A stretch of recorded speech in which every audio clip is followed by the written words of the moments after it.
Hello everybody, welcome to the LocalPrepper project. Today we're going to be talking about the surveillance state, how it works, what we can expect, and some of the key indicators of it. So, before we do that, there's a link in the description. You want to help keep the lights on? It's down there. If not, maybe you'll just save some money. Yeah, I have a lot of affiliateships, but the bottom line is it's the time for giving, and you probably want to give gifts that could save a life. So, look down there for the that link that says how to save some money or something like that.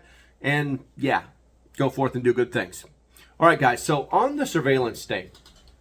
Now, the surveillance state is a system where a government extensively monitors its citizens, their activities, their communications, and their data. Often using advanced technologies like camera, internet tracking, data mining, and this raises serious concerns about the privacies, the civil liberties, and potential abuse, which is what we're seeing in some cases. And that's unfortunately, it's kind of been exemplified by China's social credit system, as well as the United States NSA programs. You know, through even though debates continue over the scrutiny versus the freedom, like what are you willing to give up, and also whether these tools actually deter threats or stifle dissent, which is constitutional. Now, there are some main characteristics of the surveillance state that we really need to be paying attention to. And that is, I guess the first one's going to be mass data collection. You know, agencies collect vast amounts of personal data, your phone calls, your internet, your location. And they do this without any specific warrants. And they often cite Section 702 or Executive Order 12333. Now, before anybody goes wacko, no, President Trump did not turn off Executive Order 2333. It remains the foundational authority of U.S. intelligence activities. It defines roles and protecting civil liberties, and has only been amended by subsequent orders, not revoked by the president or any other president. Now, the order was originally signed by Ronald Reagan in 1981, so it's kind of old, believe it or not, but it does set guidelines for intelligence gathering, and it has been updated by later presidents after Reagan. You know, but it does continue to govern the intelligence community today. And it kind of affirms commitments to privacy and legal rights. So whenever somebody talks about an executive order or Section 702, they kind of forget that there's actually things in there that talk about our privacy. Is it perfect? Not even close. Not even close. But that brings us to the next thing, which is pervasive technology. Ambiguous, basically CCTV everywhere, facial recognition, algorithms that analyze digital footprints, and I hate to say it, but it identifies suspicious things, suspicious patterns. And if you guys haven't heard about the flock cameras, you should really be paying attention, because somebody in your municipality, in your county, that you may or may not have voted for, voted to put those in. Unfortunately, in some cases, we're finding, and we're going to talk about it here in a second, we're finding that some police departments are doing things without asking permission. And this falls into the next thing, which is lack of transparency. Now, these programs, they operate with limited public knowledge or judicial oversight. They kind of create backdoor searches. We kind of caught this through some of the remember the fake warrants that the FBI tried to do during I want to say it was Obama. But basically, where data on citizens is assessed incidentally. Oh, we're not looking for you. You just kind of slipped right in there. And a lot of this information is coming through the ACLU. But to reference, to keep it actually focused on current events, there was a Colorado Police Department, I want to believe it was Denver, that is now using drones to answer 911 calls. And 80% of the time, the drones show up before the cops do, if the cops show up at all, and the entire time recording. This is going to open things up to freedom of movement. This is going to be the privacy. Maybe they can look through a window if they want to. Oh, the situation dictated. We really need to get eyes on the scene. You're going to start hearing stuff like that. But here's the thing. Here's the stinker. They didn't ask anybody. They didn't ask anybody if they could do it. They just like, well, let's just buy some drones and we're just going to start. Instead of cops showing up, the drones will show up. Boy, doesn't that sound slightly Orwellian or nefarious? I guess the next thing to talk about would be the weaponization of these systems. Okay, now data can be used to target protesters like Black Lives Matter. That happened. It can be used to monitor religious groups. That has happened. It can be used to track visits to sensitive locations like Planned Parenthood. That has happened. This is there's a program out there called the Project on Government Oversight, where you can actually like go and read on where these things have actually been happening. Now, with flock cameras data collections, denials, and municipalities don't know where the data is going. What a lot of these municipalities are finding out is they're just like, well, we just want to be able to react if we have to, so we can know things. But they're very ignorant, purposefully ignorant to what these flock cameras are gathering, the information that they're gathering. And you guys know I don't do doom or gloom, okay? I just don't want to be tracked around my county, Description goes out for the bank robber, white van. How many white vans? Next thing you know, somebody's banging on my door. It's like, what's going on? These things are actually happening, guys. They're actually happening. And they're leading to false accusations. Now, for those of you that are like, no, it'll never happen to me, let me I've got a few case tests for you, okay? Alonzo Sawyer, Baltimore County, Maryland, 2022, arrested for assaulting a bus driver based on facial recognition match. Had a solid alibi at his sister-in-law's house, which police ignored and coerced false confirmation from his probation officer. Case dismissed after confrontation.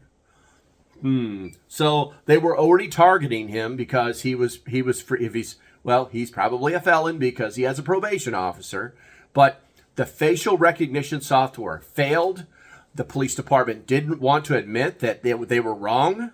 And they were literally forced into a confrontation where they literally said, it's not me, and I can prove it. And then, case dismissed. Sorry, we didn't mean to do anything. And you're thinking, well, that could happen to anybody. Christopher Gatlin, Pageldale, Missouri, 2021. Jailed for 16 months for assault on a security guard after facial recognition identified him from a blurry, masked image. No independent evidence gathered. Witnesses were coerced. Case dismissed after over 2 years. This guy sat in jail for 16 months because we got you on film, but you don't really. Jason Vernew, Miami, Florida, 2024. Arrested for cashing a fraudulent check despite being a legitimate bank customer that day. So he's actually in the bank that day, right? Facial recognition match, ignored transaction records and alibis. Jailed 3 days, charges dropped, but remained on his record. What the holy hell is going on here, guys? Yeah, and let's see, one more that's kind of interesting. LaDonna Crutchfield, Detroit, Michigan, 2024, arrested for attempted murder after facial recognition linked her to a suspect. Police ignored basic questions that would have cleared her immediately. Detained her several hours before releasing, filed federal lawsuit alleging negligence. Isn't that special? So as of December 15th, Donna Crutchfield's lawsuit against the city of Detroit and several Detroit Police Department officers remains ongoing. She filed the suit in the U.S. District Court for the Eastern District of Michigan on February 21st, 2025, alleging wrongful arrest, false imprisonment, civil rights violations, and emotional distress stemming from her January 23rd, 2024 detention. Crutchfield claims the arrest resulted from a faulty facial recognition match that misidentified her as a suspect in an attempted murder case. Detroit police denying using facial recognition technology in her case, stated instead that a partial license plate from the crime scene led to her person of interest. There are no public records of a settlement, dismissal, or significant court developments, such as a trial date, beyond the initial filing in 2025. The case appears to be in early stages of litigation, similar to other ongoing challenges against the department's investigative practices. Guys, have you ever heard the term pre-crime? If you have, put it in the chat, because that's what actually happened in this case. But they don't want you to know about it. They don't want you to know about it because it means that the technology isn't good enough, and it means that they spend probably hundreds of thousands, if not millions of dollars, putting these systems in place that don't work. Now, with all that said, now you have like a deeper understanding of what the surveillance state is really doing out there. We're going to go over some examples and concerns. Now, China, we've all heard about, it's a leading example of using the social credit system and a vast digital surveillance control in the population. Oddly enough, the UK has more. They have more cameras in the UK than they do in China. So let that one sink in for a while. Now, with the United States, agencies like the NSA and Department of Homeland Security, they utilize programs that collect international communications impacting Americans who communicate with people abroad, according to the American Civil Liberties Union, the ACLU. Now, the UK, which I just said, has more cameras than China does. They're in a bit of a pickle right now because they're getting rid of, in some cases, the right to trial. Like completely ignoring the Magna Carta. If you don't know what that is, you probably need to read a few history books. Now, when people hear about this, they need to understand that it's not 100%. So basically, the UK is not getting rid of the right to trial entirely. Defendants retain the right to fair trial, and most cases, basically, they're saying between 90 and 97% are already handled without juries in what they call magistrates' courts. However, in late, I would say it was actually, I've started really hearing about it last month, but now it's big time this month. The UK government announced a controversial reform to restrict the right to trial by jury in England and Wales. Basically, Wales is like its own country, if you didn't know that. But they're saying for certain cases. Now, these changes aim to address massive court backing or a massive court backlog. That's their justification for it. So we'll get into some of that, but that we're not the UK, but we should be paying attention to this because this is what they want. This is what the left wants to do. They want us to become Europe. They want to follow the footprints of this model that's being created in the UK. Now, they're talking about expanded magistrates' courts. But the jury trial still remains guaranteed for most of the serious offenses. Yeah, I would hope so. Now, the UK's government rationale is that they've got a huge backlog of cases and they need to push through them, but especially justice delayed is justice delayed is justice denied is the catchphrase that they're using, which is part of the Magna Carta, which is part of their Constitution, which is also part of our Constitution. Especially for victims, 60% of the rape victims reportedly withdraw due to delays. So they're saying all these people that are getting raped over there by illegal immigrants, they're not getting their day in court, so they're just like, nah, we won't go. We're not going to go. Gee, I wonder what other statistics are involved with that. They're also saying that defendants sometimes game the system by choosing jury trials to cause delays and hope case collapse. That sounds like a constitutional system. That sounds like a constituent using the system created for them. Yeah, that's what that sounds like. Officials note that there is no absolute legal right to jury trial rooted in tradition like Magna Carta, but not constitutionally guaranteed like in the U.S. Or Article 6 of the European Convention on Human Rights ensures a fair trial, not specifically by jury. So they're like dancing around all these little specificities and trying to basically make it so that people don't have trial. Listen, if you give them an inch, they will take a mile. For all my friends over there in the UK, don't do it. Don't do it.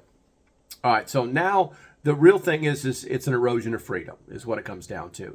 Critics are arguing that mass surveillance creates a climate where people self-censor, and this undermines free speech and association. And it does. We saw this during COVID. We saw this during the election. People, the left, perfect example of that is where the left was freaking out because the right wasn't screaming back. They were worried that the right was like, we're just going to vote for him. We're just going to put him in office. We're not talking to you about it anymore. We're done talking. And so people were self-censoring. You couldn't use specific words for the jab. You remember that? You remember all that stuff? Yeah, people were self-censoring. So it's an erosion of freedom. Now, the debate. It's always about security versus privacy. It's all about giving up certain rights, letting them walk all over a few of your rights, just so you can be safer. Yeah. This is a core conflict that pits national security needs against fundamental privacy rights. There's going to be ongoing debates to try and find a balance. But the truth is give them an inch, they'll take a mile. You guys should know this already. Can anybody say lockdown? All right, and the other balance is dystopia versus precaution. Now, is this necessary security, or is it a slide into totalitarian control? And this is the analysis that common citizens are coming up with.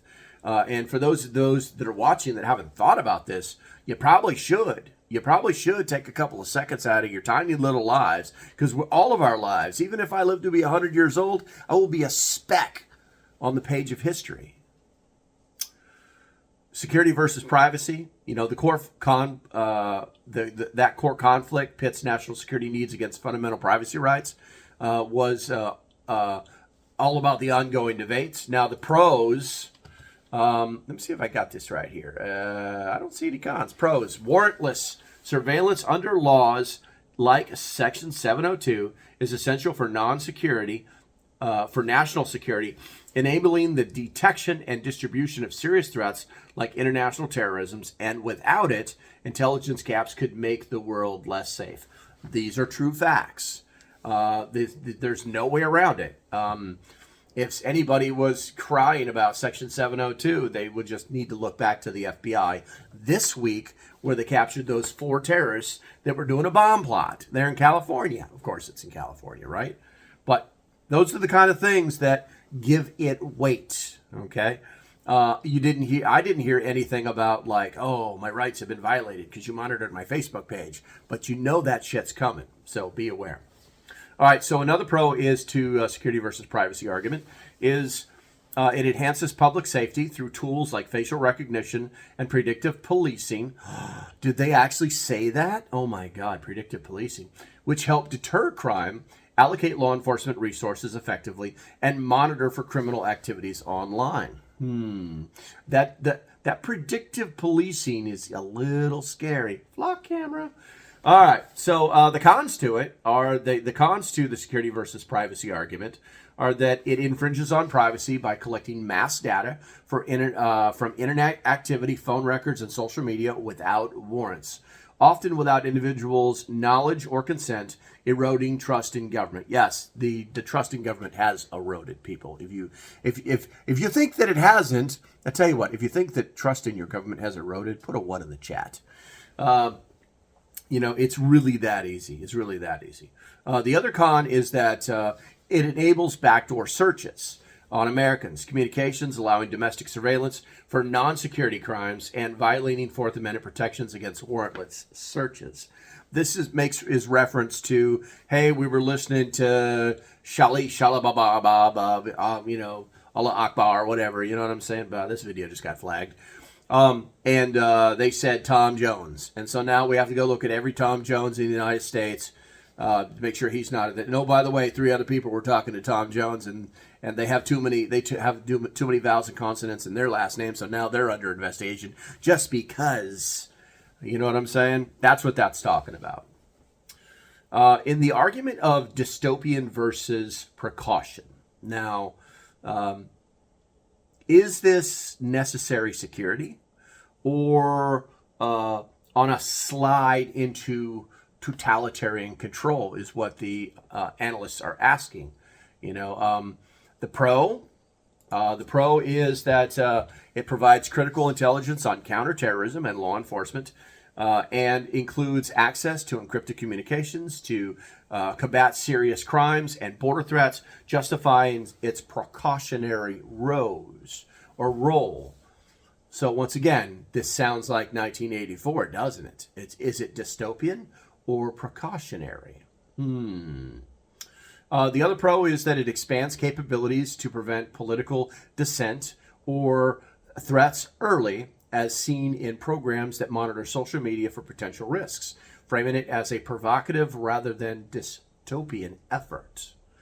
So, I think I just said all of that. Now, cons. It chills free speech and association by monitoring intellectual activities like reading or discussing controversial ideas like this, and leads to self-censorship and threatening democratic values. If people are afraid to speak, then it's dystopian. It's become dystopian. But the whole precautionary tale is all about they get you to feel this way, but is it dystopian? Oh, we didn't mean to be dystopian at all, but we kind of are. The other con is that it creates power imbalances that enables discrimination, coercion, blackmail, and selective enforcement against critics, protesters, or marginalized groups, fostering a dystopian control mechanic. This is very much like there's another YouTuber out there. He's kind of big. He's like something Diesel Switch or something like that. And he's being sued by his state over tax evasion that they know isn't tax evasion. The state didn't follow any of their requirements. They didn't send him any emails. They didn't frickin' mail him oh, by the way, you owe us a tax bill. They didn't do anything. They just sent 5 agents out to his house and said, you're under arrest. Yeah. So that whole thing where it enables coercion or blackmail or it enables discrimination against a specific person for personal reasons. Hint. Oh, by the way, they tried to put a gag order on him. The judge said, nah, you're not going to do that. You can't talk about, you can talk about the case. You could say it's all bunk, but you can't talk about stuff during the disclosure period. So, yeah. And he's going to win. He's going to win because that's exactly what that's exactly what appears to have happened. Because apparently other lawyers are involved now that are on the YouTubes, and they're kind of like asking this prosecutor a question, and he's not answering. So he got caught with his pants down. Anyway, let's talk briefly about effectiveness and oversight.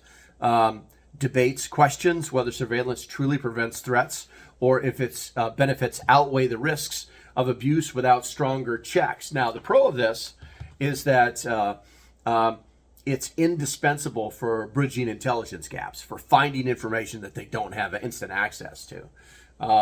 There's programs out there like Prison and Upstream that are collecting targeted foreign data that indirectly bolster domestic security efforts. So basically, they have these programs where they're watching things that are happening outside the United States, and then it directly affects our safety, our security. The con is that it lacks sufficient transparency and accountability, and it leads to rule violations and bias in AI tools.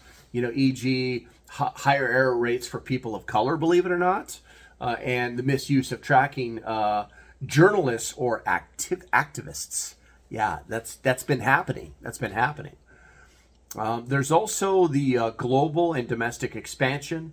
As surveillance scales up from over 89,000 foreign targets to over 230,000 targets, and this was reported under Section 702.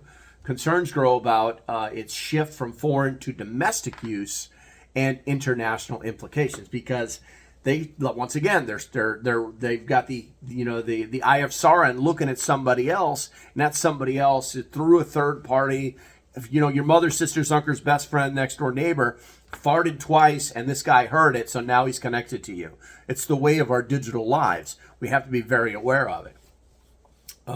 But the pro is that necessary evolution to address modern threats like cybercrime, global terrorism, and this it supports a broader deployment in public spaces and data analysis for safety. The cons is it sweeps up billions of communications annually. It's disproportionately affecting ordinary Americans and immigrants, like I care, while judicial secrecy hinders forms and accountability. When we're talking about that, we're talking about those super secret warrants that don't seem to be a problem anymore. But when you've got bad people at the helm, bad things are going to happen. Okay, I think that's going to be about it. As usual, do me a favor. Hit the thumbs up button on the way out the door. Make sure you subscribe, because it's free and it's good for me. And as usual, stay vigilant. Bye-bye. That was easy.